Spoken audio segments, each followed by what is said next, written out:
Sakit lambung bisa menyebabkan serangan jantung, benar apa enggak?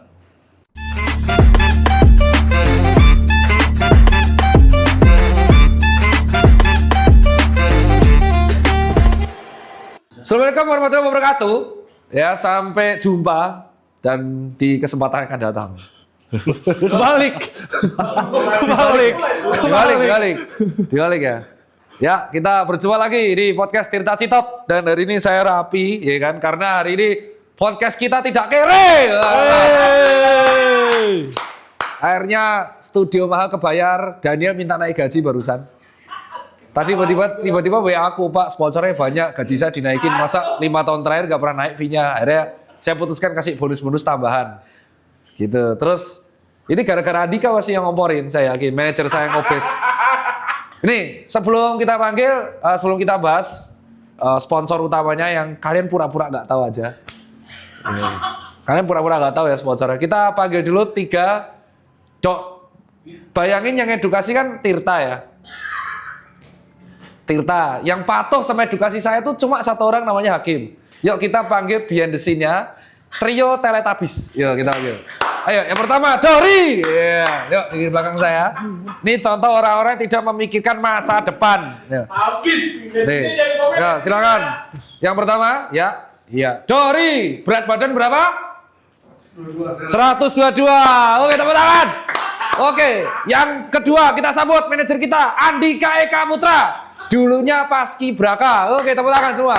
Ini manajer saya yang ngurusin jadwal saya. Berat berapa? 126. 126. Woi. Berikutnya yang terakhir tidak lain tidak bukan videografer saya yang terhormat Daniel Manangar alias Nimrod. Tepuk tangan. Woi, tepuk tangan kalau disuruh tepuk tangan. Berapa beratnya? 217. Woi, ada bayangan bos. Di sini setengah ton. Ya, kembali lagi. Jadi bayangkan, seorang dokter itu mengedukasi pasien sangat gampang, tapi justru challenge-nya adalah mengedukasi orang terdekat. Dari orang tua, teman, keluarga, saudara, dan tim sendiri. Ya, kayak gini. Ya, bayangkan mereka ini setiap saya syuting podcast atau apapun edukasi kesehatan atau movement lagi seminar, mereka tuh pasti hadir. Berarti mereka dengerin dong lewat telinga kanan, tapi tetap kita walaupun terbuli, kita tepuk tangan buat Hakim Oke. Yeah. Biarkan motornya saja yang gendut, orangnya tidak. Ekmek. Yes. Ya, dan kali ini kita sponsornya, wih ada aliens. Ya kalian kaget ya, lagi ya. Wah ada aliens. Wow. Bagus. Ini sponsor berkat aliens area podcast ini bisa menyambung nyawa ya, tidak boncos. Sakit lambung bisa menyebabkan serangan jantung, benar apa enggak? Lambung, jantung, sakit lambung, keserangan jantung. Nih ya, ini lambung di kuadran kiri atas, dibatasi organ selaput dan organ namanya diafragma. Lalu di dalam dada ada mediastinum, ya, dan ini ada yang namanya jantung. Itu pun masih dibungkus perikardium tetek bengek. Sakit lambung jadi sakit jantung. Itu bocor mas lambungnya mas. Hah? Apa lambungnya itu punya kickboxing terus menendang jantung gitu? Jauh. Bisa. Apakah sakit lambung menyerang sakit jantung? Oh bisa, tapi sangat jauh. Sangat jauh. Tapi ini yang sering disalahartikan orang. Karena berada pada kuadran yang mirip, mereka sensasi nyerinya mirip, yaitu keringat dingin dan nyeri menjalar sampai tangan. Tapi kalau jantung itu nyerinya khas, ya selain disertai sesak napas, kehilangan penurunan kesadaran, nyerinya tembus punggung sampai pundak dan kelingan, Pak. Udah pasti 5 menit pingsan dia. Cuman kalau nyeri lambung dia ada disertai apa? Nyeri sangat hebat di ulu hati, kuadran kiri kanan, kiri atas menyeberang ke tengah. Sampai akhirnya rasa panas di dada. Itu jantungnya bukan kebakar. Bukan kalian patah hati juga. Bukan. Ya, itu karena apa? Karena kalian heartburn. Nah itu gitu loh. Jadi sakit lambung itu bisa menurunkan kualitas hidup, menyebabkan kematian. Betul. Kenapa? Karena asam lambungnya merusak. Asam lambung merusak, lambungnya bolong, dan yang merusak organ sekitar. dan akhirnya menyebabkan kerusakan di esofagus, panjang jadinya. Cuman untuk menyebabkan sakit jantung itu sangat jauh. Bisa, tapi sulit. Ada yang kena dua-duanya, bisa kena dua-duanya. Contoh anxiety terus kena serangan jantung. Oh bisa, sudah anxiety, GERD, serangan jantung. Barengan mas, totalitas diborong semua. Jadi buat kalian, memang betul penyakit GERD itu tidak membahayakan. Tetapi bisa menurunkan kualitas hidup. Ini dua hal yang berbeda. Membahayakan itu serangan jantung, ya. Tapi kalau misalkan gangguan pada jantung, kayak gangguan katup, infeksi jantung, itu menurunkan kualitas hidup. Nah, kalau misalkan penyakit lambung itu menurunkan kualitas hidup, makan dikit, muntah. Telat makan, sakit. Akhirnya berat badan turun, stres. Karena nggak kelar-kelar. Akhirnya yang terjadi apa? Peningkatan kortisol, jadinya nggak sembuh-sembuh. Jadi yang betul adalah penyakit asam lambung, itu menurunkan kualitas hidup. Penyakit jantung sangat membahayakan tubuh. Makanya ada yang namanya resusitasi jantung paru. Nggak ada namanya resusitasi lambung paru, Pak. Makanan itu. Next. Orang dengan tingkat kolesterol yang tinggi harus menghindari, bahkan harus stop makan seafood. Ini tuh gimana ya dibilang ya? Kalau kolesterolmu tinggi, yang harus diatur itu adalah apa? Gaya hidup. Perbanyak aktivitas itu dulu, Mas. Orang-orang tuh buru-buru melakukan pantangan, tapi ya tetap mager.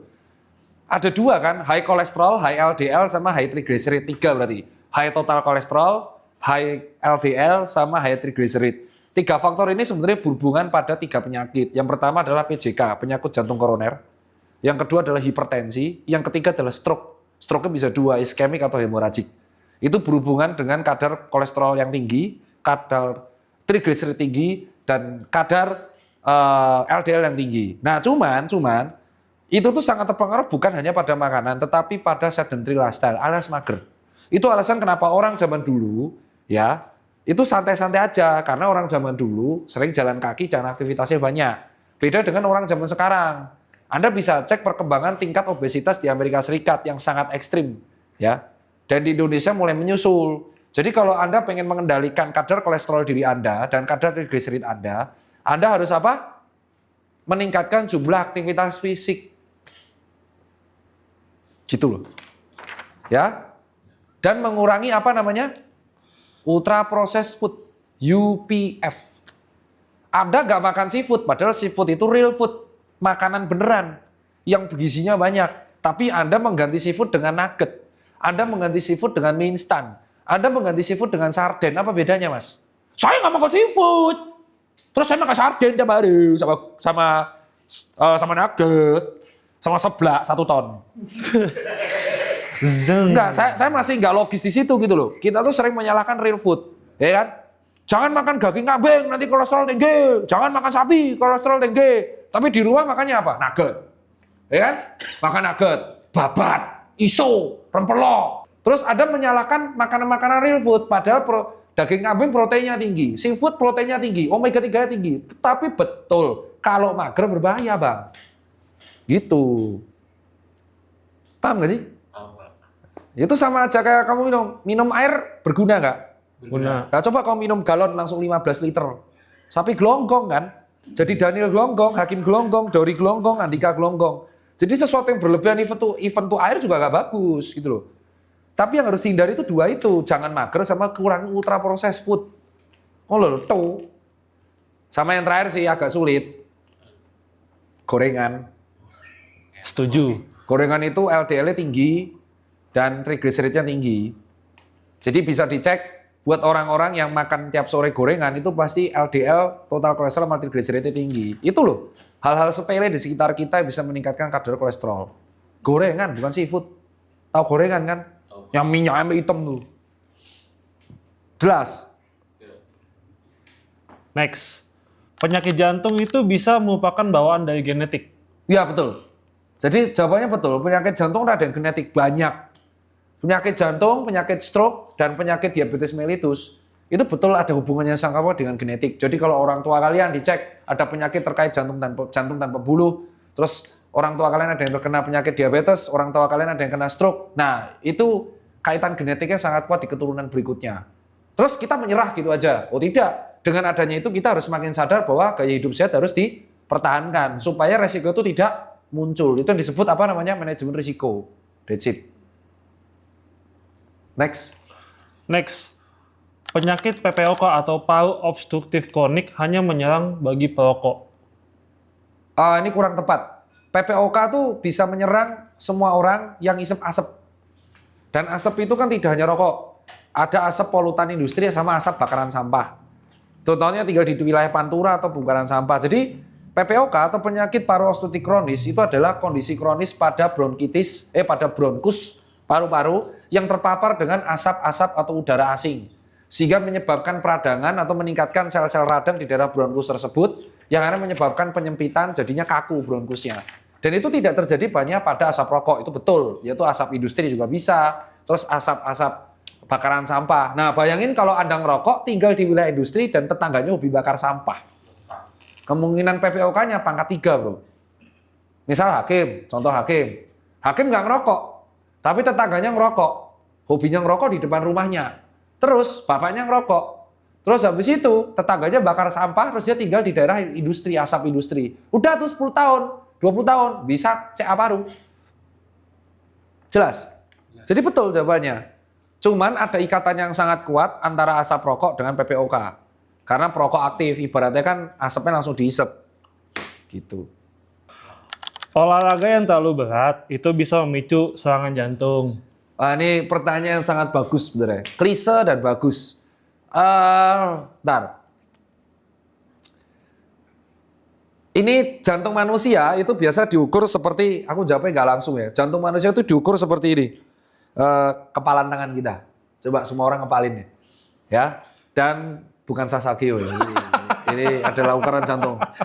Nah, kardiak ini tuh berhubungan sama yang namanya cardiac output.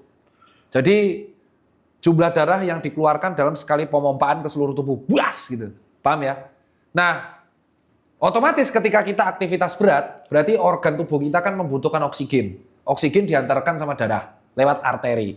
Nah, kalau kita kegiatannya berat, yang zona heart rate yang sangat tinggi, otomatis tubuh membutuhkan darah yang sangat cepat sehingga dia memberikan respon kepada jantung untuk memompanya lebih banyak. Dar, ya kan? Nah, apa jadinya kalau jantung tersebut tidak terlatih untuk dalam kegiatan berat? Sehingga yang terjadi adalah darah yang dipompa tidak bisa mencukupi kebutuhan dari si tubuhnya. Jadi kebutuhannya kurang terus. Yang terjadi adalah, yang terganggu adalah apa? Otak. Otak nggak kena oksigen, remuk. Nah, akhirnya terjadi serangan jantung, bisa. Jadi untuk orang yang olahraganya berat, itu terjadi ketidakseimbangan antara darah yang dipompa keluar jantung sama oksigen dan darah yang dibutuhkan oleh organ tubuh karena kegiatannya sangat berat. Itu alasan bagi pada beberapa orang, kalau Anda mau race, Anda latihannya harus proper. Ya, Anda harus latihan tuh proper. Dan namanya ikut event olahraga apapun itu kompetisi. Se-fun-funnya run itu pasti kompetitif. Jadi kalau Anda sudah merasakan pengen ikut event, pastikan latihannya proper. Karena di sana ada adrenalin, otomatis heart rate akan naik. Anda akan nge-push diri Anda ke titik yang maksimal. Nah, itulah alasan kenapa di dalam olahraga, ya Anda harus tahu kapasitas diri. Kalau Anda belum bisa menembus batas tersebut, jangan dipaksa ditembus. Karena yang terjadi adalah bisa mati jantungnya. Analoginya adalah kalian punya ninja. Terus di bore up ninjanya. Terus Anda punya beat. Beatnya juga di bore up. Beatnya nantang ninja. Bisa. Tapi harus rutin di tune up. Bener kan? Kalau nggak di tune up, apa yang terjadi? Kebocoran pada piston. Betul. Itu yang terjadi ibaratnya pada jantung kalian. Jadi analogi motor sama jantung itu mirip. Saking miripnya sampai saya tato yang kanan itu. Ini adalah tato piston. Yang tato kiri adalah tato jantung, Mbak. Nah, ini adalah jantung. Bilik kanan, bilik kiri, ventrikel kanan, ventrikel kiri, serambi kanan, serambi kiri, atrium kanan, atrium kiri. Nah, ini tatonya. Sehingga ketika saya butuh nyontek gini doang. Oke. Bener, ini saya tato. Tato saya tuh kedokteran semua loh. Gitu. Jadi benar buat teman-teman yang olahraga berat, kalau mau olahraga berat gak apa-apa, tapi latihannya juga harus berat. Sehingga jantung kalian tuh siap, karena jantung ada ototnya. Kalau itu alasan kenapa orang yang rutin olahraga, heart rate-nya rendah. Kenapa? Karena sekali berdetak, cardiac output-nya gede. Nah itu analoginya. Next.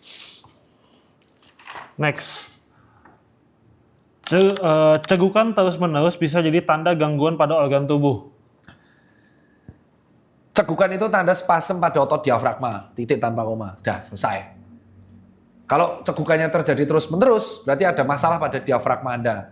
Ya, dan ada masalah pada epiglotis Anda di sini. Ada bawa ke dokter SPTHT atau spesialis penyakit dalam, case close. Ya. Dan cegukan itu selain cegukan ada gejala lain pada diafragma yaitu side stitch. Biasa terjadi pada orang yang lari atau nge-gym, tiba-tiba perut kanan atas nyeri banget. Itu terjadi spasem otot diafragma, spasem otot core atau rectus abdominis, dan bisa terjadi karena kekurangan elektrolit. Jadi cegukan itu gejala awalnya.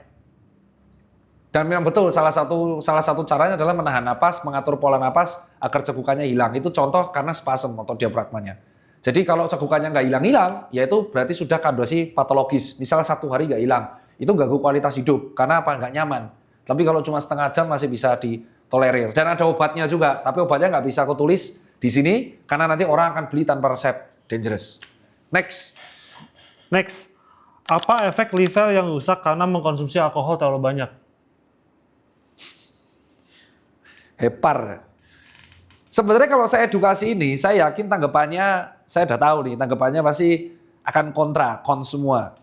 Ya kan? Akan kon semua. Kalau liver rusak tuh kenapa orang barat minum alkohol nggak kenapa-kenapa? Itu udah pasti. Jadi itu yang dinamakan whataboutism. Whataboutism itu adalah sebuah hal yang ketika kita jelaskan, tapi ini tapi nggak kenapa whatabout. Ya. Jadi betul yang mengolah alkohol itu adalah hati. Tapi ada batasannya, bro. Ya, ada batasannya, ada kadar-kadar tertentu. Jadi betul, alkohol itu bisa diolah oleh hati. Betul. Jadi tidak salah. Jadi ada minum alkohol, itu bisa diolah hati dan keluar lewat pipis, itu betul. Tapi apa yang terjadi jika ada konsumsinya berlebihan? Maka sel hati akan perlahan mulai rusak. Dan gejala utamanya adalah menjadi tolerance.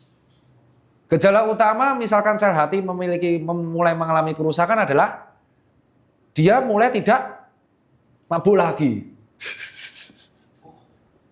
Dia mulai tidak mabuk lagi. Minum banyak nggak mabuk-mabuk. Tiba-tiba mati. Kenapa? Karena alkoholnya yang harusnya diolah dengan hepar, sel hatinya udah nggak bisa ngolah. Jadi akhirnya mengganggu kinerja otak. Jadi otaknya bingung, yang harusnya dia nggak sadar sebagai alarm. Jadi kalau alkohol terlalu tinggi, itu otak akan memberikan alarm dengan cara menurunkan kesadaran bahwa alkoholnya terlalu tinggi. Jadi tubuh akan defense. Tapi ketika dia sudah tolerance, kadar alkohol di dalam darah terlalu tinggi, otak udah nggak tahu adaptasinya gimana. Itu bisa terjadi kerusakan hepar dan akhirnya menyebabkan sirosis hati. Yang akhirnya menyebabkan apa? Cancer, hepatokarsinoma. Jadi ada kaitan yang sangat kuat antara sirosis dan hepatokarsinoma. Jadi buat kalian yang mabuk dan belum bisa berhenti, kalau muslim kan diharamkan ya mabuk. Buat kalian yang mabuk ya dan nggak bisa berhenti, nggak apa-apa. Karena proses yang terjadi di hepar itu tidak terjadi dalam waktu 10-20 tahun. Bisa terjadi di masa tua. Karena hepar itu memang kita akui memang memiliki kapabilitas untuk mengolah alkohol. Sama halnya ketika pankreas mengeluarkan insulin untuk mengolah gula. Jadi jawabannya sel hati bisa kalau kalian minumnya berlebihan. Seberapa berlebihan? Anda bisa cek di data. Kalau saya bilang nanti, wah cuma segitu, ya berarti aku di bawahnya. Enggak, sebaik-baiknya ojo ngombe, Mas. Ya kalau ngombe ojo kokean. Terutama kan ada minuman-minuman tradisional kayak arak Bali, ya kan, sari, salak di Jogja, tuak di Medan, ya kan. Boleh, tapi jangan berlebihan. Ya, jangan berlebihan. Kalau berlebihan yang rugi adalah hepar. Ada lagi? Next. Penderita stroke itu nggak boleh makan makanan asin. Ini menarik ini. Bukan nggak boleh tapi dibatasi. Jadi penderita stroke, riwayat stroke berarti sudah ada riwayat gangguan elastisitas pembuluh darah. Ya, pembuluh darah kita tuh bisa melebar, bisa mengecil, bisa dilatasi, bisa kontriksi. Jadi bisa melebar, bisa mengecil, yang akhirnya mengakibatkan tekanan darah itu berubah. Nah, kalau misalkan ada sumbatan, itu jadinya stroke iskemik. Kalau tekanan darah terlalu tinggi, jadi pecah hemoragik. Nah, kalau ada orang dengan riwayat stroke memang betul konsumsi makanannya dirubah. Cairannya harus dikontrol, cairan masuk keluar dikontrol, garam pun dikontrol. Karena garam salah satu efeknya adalah mempengaruhi tekanan darah. Dan dia juga harus konsumsi obat-obatan, salah satunya obat-obatan pengurang kekentalan darah. Nah, hal inilah yang akan mengakibatkan pada orang pasien dengan riwayat stroke, nutrisinya itu sangat bergantung sama nutrisionis dan dokter spesialis saraf. Jadi jawabannya, ya bisa jadi. Tergantung dari keputusan dokter spesialis saraf. Kalau di usia produktif terkena penyakit kritis, terus kan kita nggak bisa kerja lagi nih Pak. Nah itu gimana caranya Pak buat menanggulangi dari ya segi financial lah Pak? Ini pertanyaannya bagus ya. Jadi pertama aku akan jawab secara netral. Ya netral. Netral itu artinya tidak ada unsur tambahan dari nih. Jadi yang pertama itu mungkin orang akan sering bertanya, ngapain kita bergaya hidup sehat? Toh endingnya masih mati, bener kan? Jawaban simpelnya adalah nafas gak nafas juga mati. Anda nggak usah nafas. Makan gak makan nggak usah mati. Anda nggak usah makan. Kan endingnya mati. Betul? Nah, tapi kita melupakan satu hal paling penting. Bahwa tugas manusia di muka bumi adalah bertawakal. Apa maksud bertawakal? Berserah diri. Iya. Jadi kalian tuh tetap harus menjaga setiap anugerah yang diberikan secara gratis. Kalian ngerasa kesehatan mahal karena kalian udah sakit. Karena kalian ngerasa kesehatan itu murah, ya karena kalian belum merasa sakit. Itu dulu. Ya, itu nomor satu. Jadi tugas kita adalah, tugas dokter terutama adalah mencegah yang sehat jadi sakit. Gitu loh. Jadi dan membuat yang sakit menjadi lebih mendingan dan tidak jatuh ke dalam fase yang buruk. Menyembuhkan itu 50-50, tergantung si pasiennya. Jadi tugas dokter itu seperti itu. Ya. Nah, buat kalian semua, kalau penyakit infeksi bisa dicegah, bisa dengan menjaga daya tahan tubuh. Penyakit diabetes dan stroke dan hipertensi bisa dicegah nggak? Bisa dicegah. Nah, cuman kalau genetik gimana? Nah, itu yang jadi masalah kan. Emang kalian tahu, kalian punya bakat aneurisma di otak. Contoh genetik tuh aneurisma. Sering kasus kan? Nggak tahu aneurisma. Jadi di dalam otak ini ada circulus of Willis. Kalian Google aja. Kalian cek nih, circulus of Willis. Jadi di midbrain itu ada circulus of Willis. Kadang ada orang yang genetik, tekanan darah gede, dia tuh ada aneurisma di otak bagian tengah sini. Ini bisa pecah sewaktu-waktu. Kalau pecah mati, Pak. Biasanya mati ini masih dulu. Kejadian kemarin di salah satu sejawatku, aneurisma di otak. Umur 35. Gone. Meninggal. Padahal dia sehat. Ya karena itu genetik. Terus yang kedua. Kita tahu kapan. Kalian tahu namanya cancer kan? Ya, cancer itu penyebab utamanya aja setelah belajar 10 tahun tuh unknown. Kita nggak tahu kapan sel ini bisa aneh. Cuman ada faktor kedua, ketiga bisa dikontrol. Apa? Gaya hidup. Nomor 2. Nomor 3 penyakit infeksius. Maksudnya gimana dok? Contoh HPV itu infeksi. Hampir 80% orang di muka bumi itu kepapar sama HPV. Kalau kita menjaga daya tubuh kita dengan baik, maka HPV ini tidak akan bisa membuat peradangan di dalam tubuh kita karena daya tubuh kita well dan akan bisa menjauhkan kita dari karsinoma atau kanker serviks contohnya. Atau kalau pada cowok jadinya kutil kelamin. Ya. Nah ini contoh-contoh buat teman-teman bahwa walaupun ada resiko genetik yang unknown yang kita nggak tahu, kita bisa menjaga dua hal, gaya hidup dan apa? Gaya hidup dan pola makan. Nah setelah dua hal ini ada yang namanya manajemen risiko. Manajemen risiko ini pentingnya gimana? Nggak tahu. Ya kita terangkan lagi. Kalau ada sakit, ada demam. Demam aja paling sepele. Ada demam. Anda bisa kerja? Logis, Anda bisa tanya, ada demam Anda bisa kerja? Anda bisa kerja? Oh bisa, dipaksa bos. Ya kalau demamnya 37,5 derajat. Kalau demam 40 derajat itu orang nggak bisa kerja. Tepar, itu demam. Anda mencret sehari 17 kali, Anda bisa kerja? Oke, sekarang penyakit yang lebih sulit. Anda mengalami gagal ginjal, CKD, chronic kidney disease. Berarti ginjal nggak bisa mencetak urin. Anda harus cuci darah 2 minggu sekali. Berarti Anda selain nggak masuk kerja, apa yang terganggu? Produktivitas. Nah, karena kantor merasa Anda nggak produktif, Anda dipecat nggak? Nah, banyak nggak kasus orang yang riwayat stroke dan riwayat gagal ginjal dipecat dari kantor? Oh banyak. Dan mungkin Anda duduk tenang di sini di belakang YouTube sambil nonton podcast peng-peng atau sekarang dengerin mobil dari radio karena Anda tidak pernah melihat di poli penyakit dalam dan poli HD itu banyak banget. Kenapa dokter Tirta keluar soal edukasi kesehatan? Karena Anda tuh belum tahu, belum pernah merasakan kere. Nah, penyakit kritis apa contohnya? Amit-amit, kita nggak mendoakan, kita nggak usah sebut nama lah ya. Sebut saja, jangan deh, nanti dia paranoid lagi. Amit-amit si A tiba-tiba antah berantah didiagnosa kanker tulang. Karena dia riwayat kecelakaan tidak pernah dibenarkan dengan baik, terus kanker tulang. Perawatannya panjang. Selain harus mengalami pemotongan, dia juga harus mengalami kemoterapi banyak banget. Kritis tuh. Ternyata dia punya manajemen finansial yang baik. Sehingga pengeluaran-pengeluarannya tertanggung. Nah ini contoh. Contoh kalau kalian meng-hire atau menggunakan jasa-jasa keuangan, kalau kalian melek literasi, supaya ada yang ekstra ngejagain. Nah ini contoh. Jadi yang menghancurkan tabungan masa tua, itu nggak jauh-jauh dari yang namanya penyakit. Ya, itulah alasan kenapa kalian selain semua orang di muka bumi itu harus melek mengenai literasi keuangan. Jadi sekali lagi yang harus kita luruskan, asuransi yang di bawah ini, Allianz 2, dan asuransi lainnya, itu bukan tabungan. Ya, bukan tabungan. Tapi ini adalah suatu manajemen keuangan untuk mengatur resiko. Lah terus kalau saya nggak sakit gimana? Ya alhamdulillahirabbil alamin. Betul nggak? Tuh. Karena kan yang kalian bayarkan adalah investment untuk mengurangi risiko. Paham kan? Karena kita nggak tahu future, maka kita membayarkan premi supaya kalau jaga-jaga sakit kita nggak tekor. Dan ketika kita penyakit kritis, amit-amit kena penyakit kritis di masa yang akan datang, ya kita we never know, ada yang ekstra ngejagain. Sehingga kita dapat pegangan di depan. Itu yang paling penting, pegangan di depan. Jadi kita tidak perlu mengurangi equity di dalam tabungan untuk membiayai penyakit. Nah itu pentingnya si Allianz yang ekstra jagain. Kalau kalian pengen tahu fitur lebih lanjut ya dari Allianz ini, kalian bisa cek paparan berikut ini. Penyakit kritis tidak pernah datang dengan tanda tiba-tiba dan bisa mengubah segalanya dalam sekejap. Bukan hanya kesehatan yang terganggu, tapi juga kestabilan keuangan keluarga bisa ikut terguncang. Di momen genting seperti itu, Allianz Critical Plus hadir sebagai benteng finansial yang siap melindungi Anda dan keluarga.